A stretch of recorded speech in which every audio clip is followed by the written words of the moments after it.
Wow, অনেক সুন্দর। আপনি আসলে ব্যাড ডাক্তার, বেডি মানতে হবে, বুঝছেন?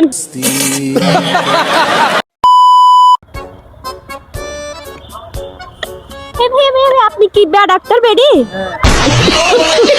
আপনি যে মেয়ের কণ্ঠে গান গাচ্ছেন, কি বলেন?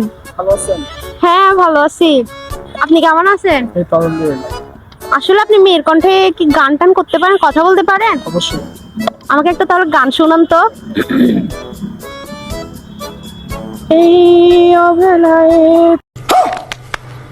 তোমারই আকাশে নীরব আপসে ভেসে যায় সেই ভীষণ শীতল ভেজা চোখ কখনো দেখায়নি তোমায়। কেউ কোথাও ভালো নেই যেন সে কত কাল আর হাতে হাত অবালায়। ওয়াও, অনেক সুন্দর। আপনি আসলে ব্যাড ডাক্তার, বেডি মানতে হবে, বুঝছেন?